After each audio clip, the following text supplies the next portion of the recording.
Hello students, welcome to MOS classes. इस video में हम 7th क्लास सिविक्स एनसीईआरटी की जो नई बुक है उसके chapter number 8 a shirt in the market के क्वेश्चंस एंड आंसर्स को डिस्कस करेंगे। तो क्वेश्चन नंबर 1 है, what made Swapna sell the cotton to the trader instead of selling at the Kurnool cotton market. यानी कि वो क्या वजह रही जिसकी वजह से स्वप्ना को अपना सारा कॉटन ट्रेडर को बेचना पड़ा, जबकि वो अपना ये कॉटन कुरनूल कॉटन मार्केट में भी बेच सकती थी। अब देखिए, जैसे कि चैप्टर में हमें बताया गया है कि कुरनूल कॉटन मार्केट में अगर स्वप्ना इस कॉटन को बेचती तो उसको ज़्यादा प्रॉफिट होता, वहां पर उसको अपने कॉटन की अच्छी कीमत मिलती। लेकिन उसकी क्या मजबूरी थी, क्या वजह थी जिसकी वजह से वो कुरनूल कॉटन मार्केट में तो अपने कॉटन को नहीं बेच पाई, बल्कि किसी मजबूरी में उसको अपना सारा कॉटन ट्रेडर को बेचना पड़ा। तो इसका रीजन हमें बताना है। तो इसका रीजन पहले यहां पर हम लिखते हैं, ये 2 पॉइंट्स है यहां पर जहां पे हमें रीजन पता चल जाएगा। Because at the beginning of the cropping season Swapna had borrowed ₹2,500 from the trader to buy seeds, fertilisers, pesticides for cultivation.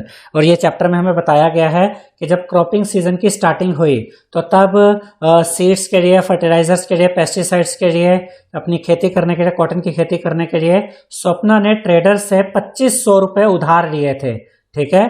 Second point, at that time the local trader made Swapna agree with another condition. और उसी समय पर जो trader था उसने स्वप्ना को एक condition लगा दी, एक शर्त लगा दी थी और उसके लिए एग्री भी कर लिया था। और वो कंडीशन क्या थी?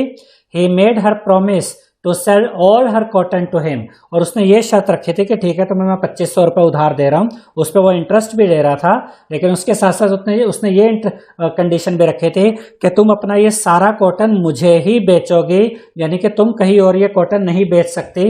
यही वो कंडीशन थी जिसकी वजह से फाइनली स्वप्ना को अपना सारा कॉटन जो ट्रेडर था उसे बेचना पड़ा।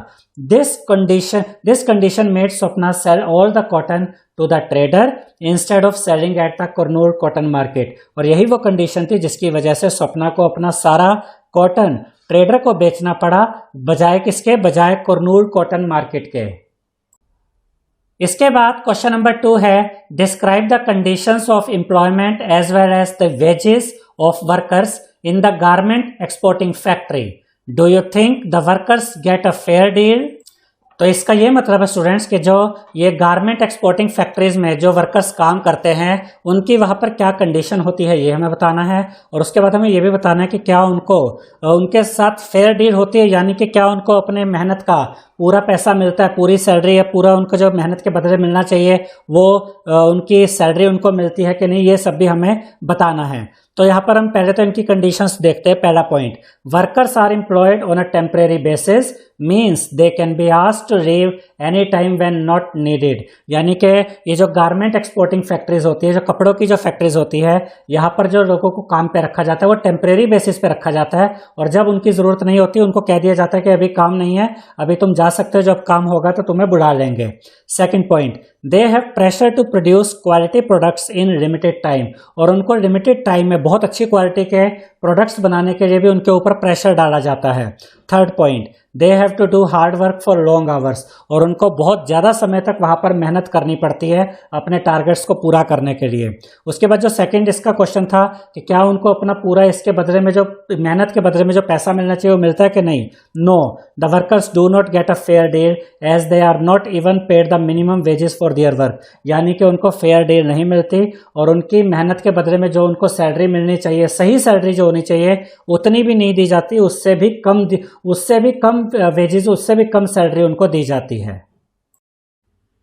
इसके बाद क्वेश्चन नंबर 3 है, think of something common that we use. यानी कि कोई ऐसी कॉमन चीज के बारे में सोचिए जो कि हम यूज करते हैं। It could be sugar, tea, pen, paper, pencil etcetera. ये कोई भी चीज हो सकती है, शुगर हो सकती है, टी हो सकती है, पेन हो सकता है, पेपर हो सकता है, पेंसिल हो सकती है, कोई और चीज भी हो सकती है। Discuss through what chain of markets this reaches you. और जो भी चीज आप सोचेंगे आपको ये डिस्कस करना है कि वो चीज किस तरह की चैन ऑफ मार्केट्स के द्वारा आप तक पहुंचती है। Can you think of the people that help in the production और ट्रेड। और फिर आपको उन लोगों के बारे में थिंक करना, बताना है जो कि हेल्प करते हैं इस चीज की प्रोडक्शन में और इसके ट्रेड में। यानी कि जो भी चीज आप सोचेंगे वो कौन लोग हैं जो उनको प्रोड्यूस करते हैं, उसकी प्रोडक्शन करते हैं, और वो कौन लोग हैं जो उनका ट्रेड करते हैं उन चीजों का। तो यहां पर हमने जो एग्जांपल लिया है वो है शुगर। ठीक है, तो हम शुगर की चेन ऑफ मार्केट्स के बारे में पहले यहां पर देखते हैं। तो शुगर की जो चेन ऑफ मार्केट्स है वो कैसी होगी। सबसे पहले हो गए शुगर केन ग्रोअर्स यानी कि फार्मर्स, ये वो लोग होंगे, वो किसान है जो कि गन्ना उगाते हैं। उसके बाद काटा। काटा क्या होता है? ये होती है वेइंग मशीन जिसपे कि वजन किया जाता है कितना गन्ना खरीदा या बेचा गया। And purchase of sugarcane जो कि मिल एजेंट होते हैं। देखिए पहले तो शुगर केन उगाई गई फार्मर्स के द्वारा, फिर उसका वजन किया गया और फिर वो शुगर केन खरीदी गई किसके द्वारा? मिल एजेंट के द्वारा। यानी मिल एजेंट वो शुगर केन किसानों से खरीद लेते हैं। उसके बाद वो शुगर केन कहाँ पहुंचती है? वो पहुंचती है शुगर मिल में। ठीक है, वहां पर ऑब्वियस सी बात है कि शुगर मिल में फिर उस शुगर केन से शुगर बनाई जाती है। उसके बाद क्या होता है कि जो होलसेल डीलर होते हैं, इनको ट्रेडर भी कहा जाता है, ये उस शुगर को शुगर मिल से खरीद लेते हैं। फिर यहां से ये जो शुगर है ये पहुंचती है रिटेलर्स के पास। रिटेलर्स जो आपके आसपास के दुकानदार होते हैं, और वहां से फाइनली फिर ये जो लोग उनको खरीदते हैं, जिनको हम कंज्यूमर कहते हैं, जैसे हम भी अगर शुगर खरीदते हैं अपने आसपास के दुकान से तो हम कंज्यूमर हुए। तो ये पूरी चेन ऑफ मार्केट है किसकी? शुगर की। इसके बाद हमें बताना है कि वो लोग जो कि हेल्प करते हैं शुगर की प्रोडक्शन और उसके ट्रेड में, तो वो लोग कौन होते हैं? एक तो फार्मर्स होते हैं, एक मिल ओनर होते हैं, फिर वर्कर्स होते हैं, फिर होलसेलर्स होते हैं, और उसके बाद होते हैं रिटेलर्स। ये वो सब लोग होते हैं जो शुगर की प्रोडक्शन में और उसके ट्रेड में अपना योगदान देते हैं, मदद देते हैं। आई होप स्टूडेंट्स आपको हमारा ये वीडियो पसंद आया होगा।